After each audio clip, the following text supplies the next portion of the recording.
Hello everyone.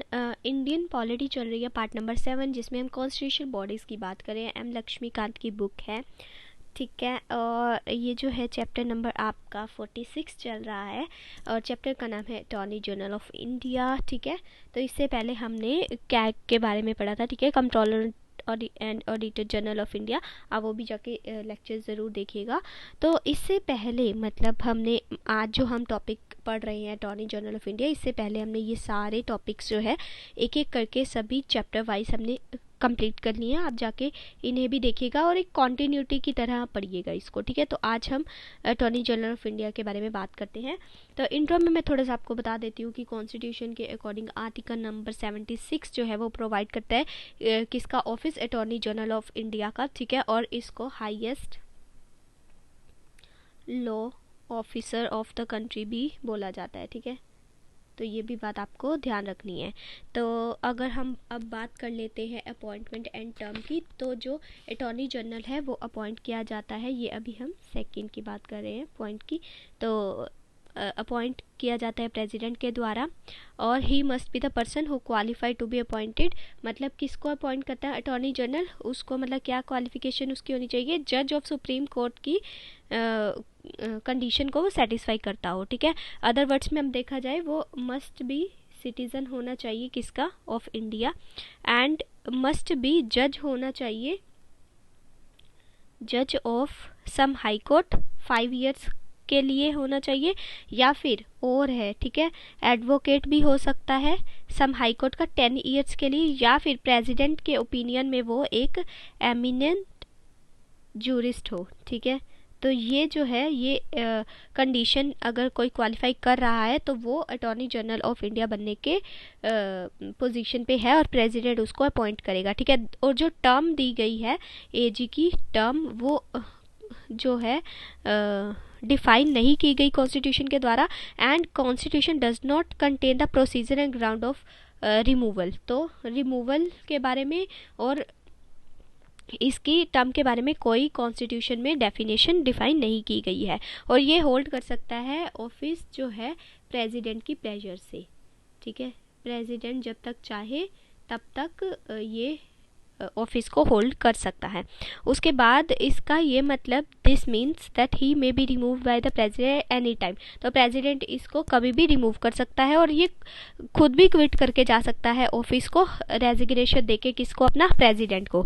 उसके बाद conventionally he resign when the government या फिर काउंसिल ऑफ मिनिस्टर जब रिजाइन कर दे, जब काउंसिल ऑफ मिनिस्टर रिजाइन कर देना, जब गवर्नमेंट गिर जाए, तब भी इसकी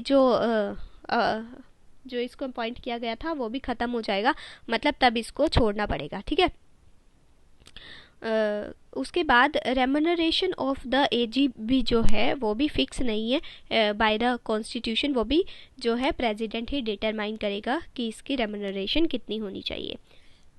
तो ये सारा कुछ हमने अपॉइंटमेंट में और इंट्रो में इकट्ठा पढ़ लिया। एक बार देख लेते हैं। आर्टिकल 76 के बारे में इसमें बताया गया है, highest law officer of the country है, प्रेसिडेंट के द्वारा अपॉइंट किया जाता है। जज ऑफ सुप्रीम कोर्ट की जो है इसको क्वालिफिकेशन इसकी होनी चाहिए, ठीक है। और क्या हो सकता है, must be citizen of India तो होना ही चाहिए, ठीक है। जज ऑफ हाई कोर्ट 5 साल के लिए, ये किसी भी हाई कोर्ट का जज भी रहा है तो भी क्वालिफाई करेगा। एडवोकेट रहा है 10 ईयर्स के लिए किसी भी हाई कोर्ट में तो भी, अगर प्रेसिडेंट की ओपिनियन में कोई एमिनेंट जूरिस्ट है तो भी ये क्वालिफाई करेगा। उसके बाद हमने ये देखा कि एजी की जो टर्म है वो फिक्स नहीं की गई कॉन्स्टिट्यूशन के द्वारा, और कौन से प्रोसीजर एंड ग्राउंड्स होने चाहिए इसके रिमूवल के लिए वो भी डिफाइन नहीं है कॉन्स्टिट्यूशन में। उसके बाद प्रेसिडेंट की प्रेजर पे ही ये काम करेगा, जब तक प्रेसिडेंट चाहेगा तब तक ये काम कर सकता है। और इसको रिमूव कौन करेगा, प्रेसिडेंट ही किसी भी टाइम एनी टाइम जो है इसको रिमूव कर सकता है, ठीक है। और ये सबमिट भी कर सकते हैं उनको अपना रेजिग्नेशन, कौन, प्रेसिडेंट, ये अटॉर्नी जनरल प्रेसिडेंट को अपना रेजिग्नेशन भी दे सकते हैं। And he resign when the government, जब जैसे जो काउंसिल ऑफ मिनिस्टर है वो रिज़ाइन कर दे, और is replace as he is appointed on his advice. उसके बाद जो रेम्यूनरेशन है एजी का वो भी कॉन्स्टिट्यूशन में डिफाइन नहीं है, वो भी प्रेसिडेंट डिटरमाइन करेगा कि इनका रेम्यूनरेशन कितना होना चाहिए। अब ड्यूटीज़ एंड फंक्शन की बात कर लेते हैं हम एक एक करके। तो as the law chief law officer of government of India, तो इसकी ड्यूटीज़ क्या है वो देख लेते हैं। पहला कि ये एडवाइस करेगा गवर्नमेंट ऑफ इंडिया को लीगल मैटर्स पे, ठीक है, जो भी रेफर्ड की जाएंगी प्रेसिडेंट के द्वारा, जो भी प्रेसिडेंट के द्वारा इनको लीगल मैटर्स दिए जाएंगे उनके ऊपर ये गवर्नमेंट ऑफ इंडिया को एडवाइस करेंगे। दूसरी चीज़, ये परफॉर्म करेंगे ड्यूटीज़ को of legal character that are assigned to him by the president. जो भी यहाँ पे तो हमने लीगल मैटर्स जो दिए जाएंगे प्रेसिडेंट के द्वारा उनको एडवाइस करने की बात की, यहाँ पे ये ड्यूटीज़ को परफॉर्म करेंगे जो भी प्रेसिडेंट के द्वारा इनको असाइन की जाएंगी। थर्ड, ये डिस्चार्ज करेंगे फंक्शंस को जो कि कॉन्स्टिट्यूशन या लॉ में लिखा गया है, ठीक है।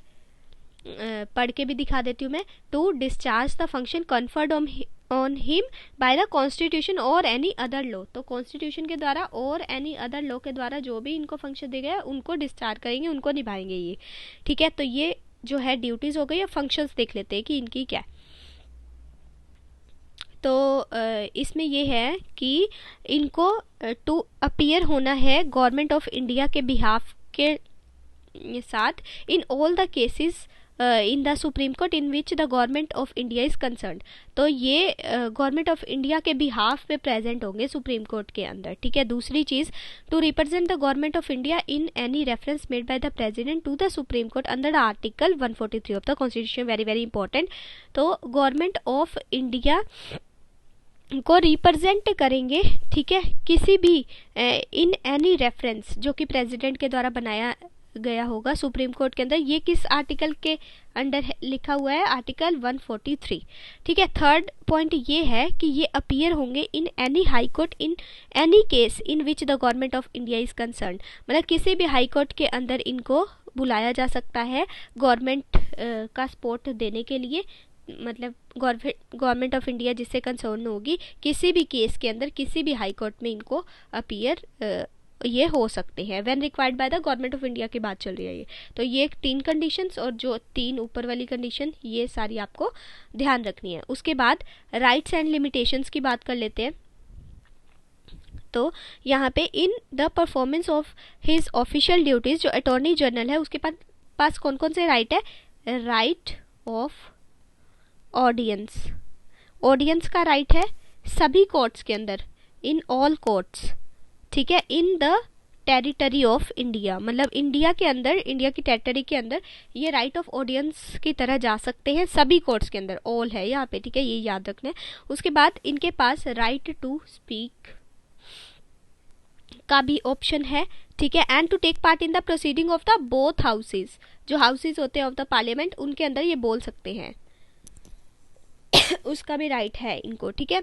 और ज्वाइंट सिटिंग, ठीक है, ज्वाइंट सिटिंग जो कि आपका 108 आर्टिकल के अंडर आता है, ठीक है, उसमें भी ये जा सकते हैं और बोल सकते हैं। And any committee of the parliament जो कि of which he may be named as a member but without the right to vote. तो यहाँ पे क्या इनके पास नहीं है? राइट टू वोट नहीं है, ये चीज़ आपको ध्यान रखनी है ठीक है। राइट टू स्पीक है लेकिन राइट टू वोट नहीं है। He enjoy all the privileges and the immunities that are available to the member of parliament. जो मेंबर ऑफ पार्लियामेंट को प्रिविलेजेस दिए जाते हैं, इम्यूनिटीज दी जाती हैं, वही सब अटॉर्नी जनरल ऑफ इंडिया को भी सेम वैसे ही प्रोवाइडेड होती हैं। उसके बाद कुछ लिमिटेशन है जो कि अटॉर्नी जनरल के उसमें आती है, in order to avoid the complication and the conflict of the duty. तो वो लिमिटेशन क्या है वो देख लेते हैं। तो राइट आपको ये याद रखना है, राइट टू ऑडियंस है, राइट टू स्पीक है, लेकिन राइट टू वोट नहीं है। किसी भी हाउस में जाके बैठ सकते हैं और जॉइंट सिटिंग में भी बैठ सकते हैं, एमपी वाले सभी राइट्स इनको दिए जाते हैं।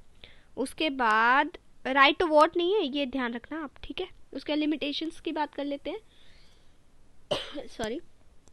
तो कन्फ्लिक्ट ऑफ ड्यूटीज ना हो इसके लिए कुछ लिमिटेशंस लगाई गई हैं। तो ही शुड नॉट एडवाइज और hold a brief against the government of India. तो ये गवर्नमेंट ऑफ इंडिया के अगेंस्ट में बिल्कुल भी नहीं बोल सकते, पहली बात। दूसरी बात, ही शुड नॉट एडवाइज और hold in the cases in which he is called upon the advice or appear for the government of India, same वही ये एडवाइस नहीं दे सकते किसी और को ये एडवाइस नहीं दे सकते जो कि अगेंस्ट हो गवर्नमेंट ऑफ इंडिया के। मान लीजिए ए है और ये बी पार्टी है, ये ए पार्टी है, ये बी पार्टी है, और ये पार्टी जो है ये गवर्नमेंट ऑफ इंडिया की तरफ से है, और ए पार्टी को ये सपोर्ट नहीं कर सकते, इसको एडवाइस नहीं दे सकते, क्योंकि फिर वो अगेंस्ट हो जाएगा ना गवर्नमेंट ऑफ इंडिया के। तो ये चीज़ ध्यान रखनी है। तीसरा, ही should not defend accused person in criminal proceeding without the permission of the government of India. तो ये मान लीजिए कोई ए बंदा है, ठीक है, उसने किसी का मर्डर किया है, ठीक है, क्रिमिनल चार्जेस लगे हुए हैं इस ए बंदे पे, ठीक है, तो इसको ये सपोर्ट नहीं कर सकता, ठीक है। अगर इसने इसको सपोर्ट करनी है तो गवर्नमेंट ऑफ इंडिया की परमिशन लेनी इसको बहुत ज़्यादा ज़रूरी है, ठीक है। तो अल्टीमेटली ये बोलना जाए कि इसको ये सपोर्ट नहीं कर सकता without the permission of the government of India. उसके बाद फोर्थ ये है, he should not accept the appointment as a director in the company or the corporation without the permission of India. तो अब मान लीजिए कोई कंपनी है, ठीक है, उसने जो है कोई फंक्शन करवाया और उसमें चीफ गेस्ट बुलाना है अटॉर्नी जनरल को, तो ये attorney general as a guest जो है वो नहीं जा सकता without the permission of the government of India. तो गवर्नमेंट ऑफ इंडिया की परमिशन के बिना ये किसी भी उसमें जो है वो नहीं जा सकता, as a director appointment accept नहीं कर सकता किसी भी कंपनी के अंदर, किसी भी कॉर्पोरेशन के अंदर, जब तक इसके पास गवर्नमेंट ऑफ इंडिया की परमिशन न हो। तो जो अटॉर्नी जनरल ऑफ इंडिया है वो एक तरह से नॉन फुल टाइम जॉब है, ठीक है, कौंसिल है फॉर द गवर्नमेंट, ठीक है। He does not fall in the category of the government servant. अगर आपसे पूछा जाए तो फिर क्या अटॉर्नी जनरल जो है वो एक गवर्नमेंट ऑफिसर है? तो नहीं, ये गवर्नमेंट सर्वेंट नहीं है, ठीक है।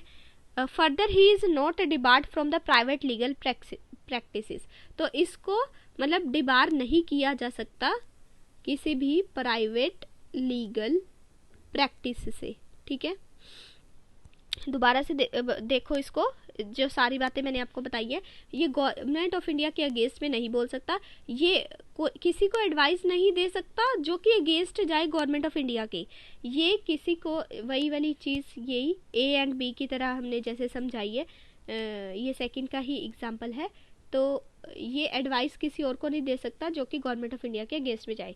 थर्ड, अगर किसी बंदे पे क्रिमिनल चार्जेस हैं, ठीक है, तो ये उनको सपोर्ट नहीं कर सकते without the permission of government of India. ये किसी कंपनी में या फिर कॉर्पोरेशन में एज अपॉइंटमेंट एक्सेप्ट नहीं कर सकते, एज द डायरेक्टर इनवाइट नहीं हो सकते, नहीं जा सकते without the permission of the government of India. Next हमने ये देखा कि ये एक तरह से नॉन फुल टाइम काउंसिल है फॉर द गवर्नमेंट, एंड ये गवर्नमेंट सर्वेंट की जो कैटेगरी है उसमें फॉल नहीं करते, and he is not debarred from the private legal practice. ये भी आपको लाइन याद रखते हैं, बहुत इंपॉर्टेंट है। अब हम बात कर लेते हैं सॉलिसिटर जनरल ऑफ इंडिया, जो कि बहुत इंपॉर्टेंट है, ठीक है। आप मुझे कमेंट सेक्शन में बताइएगा कि present attorney general of India कौन से हैं, ठीक है, ये ज़रूर से बताइएगा। 2020 में जैन में हम ये इसको पढ़ रहे हैं, तो आपको बताना है present attorney general of India क्या है। अब हम देख लेते हैं सॉलिसिटर जनरल ऑफ इंडिया। तो in addition to the attorney general एक और अदर लॉ ऑफिसर भी बनाया गया है of the government of India. तो वो क्या है? Solicitor general of India and the additional solicitor general of India. तो ये क्या करते हैं, इनका क्या काम होता है? ये इनका काम होता है असिस्ट करना, ठीक है, किसको? अटॉर्नी जनरल को, in the fulfilment of the official responsibilities. जो भी काम वगैरह होते हैं ना इनके, तो वो सॉलिसिटर जनरल ऑफ इंडिया देखते हैं। It should be noted here that the only office of AG, ये जो चीज़ है ना, एजी का जो ऑफिस है वही डिफाइन है कॉन्स्टिट्यूशन के अंदर, सॉलिसिटर का ऑफिस डिफाइन नहीं है, ठीक है। आर्टिकल 76 के अंदर does not maintain about the solicitor general and additional solicitor general. तो आर्टिकल 76 में सिर्फ अटॉर्नी जनरल की बात की गई है, इन दोनों ऑफिसेस की बात नहीं की गई। उसके बाद attorney general is not a member of the central cabinet. तो ये भी ऑप्शन बन के आ सकता है कि जो एजी है क्या वो मेंबर है किसका? सेंट्रल कैबिनेट का तो नहीं है, ठीक है। AG is not the member of the central cabinet, there is a separate law minister in the central cabinet to look after legal matters at the government level. तो ये भी बात ध्यान रखेंगे, एक लॉ मिनिस्टर जो है वो सेपरेट है इनसे, ठीक है, जो लीगल मैटर्स को देखता है एट द गवर्नमेंट लेवल। तो आपको एक और बात ध्यान रखनी है, बताती हूँ मैं आपको, जो जवाहरलाल नेहरू जब प्राइम मिनिस्टर थे तब इस ऑफिस को डिसॉल्व करने की बात की गई, इवन डिसॉल्व नहीं आप कह सकते, मर्ज करने की बात की गई, किस ऑफिस के साथ, लॉ मिनिस्टर के ऑफिस के साथ, लेकिन ये नहीं हो पाया, ठीक है, इट डिड नॉट मटेरियलाइज। तो उसी से ही ये वैसे का वैसा चलता आ रहा है। तो ये वाला आपको याद रखना है अटॉर्नी जनरल के बारे में, सॉलिसिटर जनरल ऑफ इंडिया के बारे में, जहाँ 76 आर्टिकल के अंदर सिर्फ अटॉर्नी जनरल के बारे में है, solicitor general and additional solicitor general के बारे में डिफाइन नहीं है। Okay, thank you.